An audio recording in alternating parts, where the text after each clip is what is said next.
91 বছর বয়সে প্রয়াত হলেন ইতালীয় ফ্যাশন ম্যাগনেট জর্জিও আরমানি। দীর্ঘ 5 দশকের দীর্ঘ ক্যারিয়ারে তিনি ফ্যাশন জগতে দীর্ঘস্থায়ী পরিবর্তন আনেন, বদলে দিয়েছেন ব্যক্তিত্বের সংজ্ঞা, শৈলীর ভাষা এবং ফ্যাশন জগতের ব্যবসায়িক মানচিত্র। পোশাকের নতুনত্ব ও আভিজাত্যের কারিগর ছিলেন জর্জিও আরমানি। ফ্যাশন জগতে রীতিমতো নিজের সাম্রাজ্য গড়ে তুলেছিলেন আরমানি। তার প্রতিষ্ঠান আরমানি বিবৃতি দিয়ে জানায় তিনি বাড়িতে প্রিয়জনের সঙ্গে মারা গেছেন। অসুস্থতার কারণে গত জুনে মিলান ফ্যাশন সপ্তাহে উপস্থিত থাকতে পারেননি।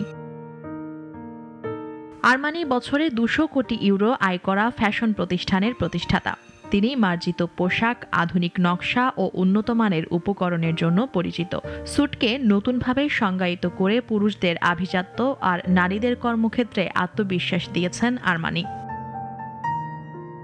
1934 সালে পিয়াসেঞ্জায় জন্ম নেন তিনি।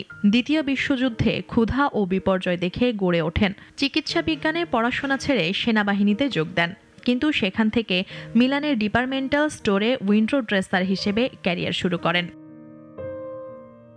মিলানে আরমানি কাপড়ের বুনন শিখে নিজের দক্ষতা গড়েন। 1960-এর দশকে পুরুষ নারী পোশাকে নতুন দৃষ্টিভঙ্গি আনেন তিনি। আরমানি বলতেন, কর্মজীবনে নারীদের সম্মানজনক পোশাক দরকার। 1978 সালে জিএফটি এর সঙ্গে চুক্তি করে বিলাসবহুল পোশাক উৎপাদন শুরু করেন। আমেরিকান জিগোলো চলচ্চিত্রে রিচার্ড গিয়ারের পোশাক তৈরি করে খ্যাতি অর্জন করেন। অস্কারে তারকাদের সাজানোর পাশাপাশি মিয়ামি ভাইস সিরিজেও নকশাকার আরমানি। তবে আরমানিকে নিয়ে বিতর্ক কম হয়নি। 2015 সালে সমকামী পুরুষদের ফ্যাশন পছন্দ নিয়ে মন্তব্য করে সমালোচিত হন তিনি। আর 2009 সালে তার কোম্পানিকে বিদেশে নিবন্ধিত প্রতিষ্ঠান নিয়ে কর কর্তৃপক্ষের সঙ্গে সমঝোতায়ও পৌঁছাতে হয়।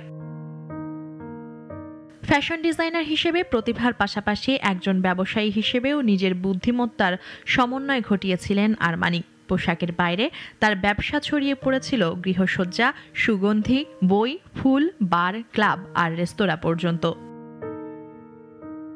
মুনিয়া জুথি, নাগরিক।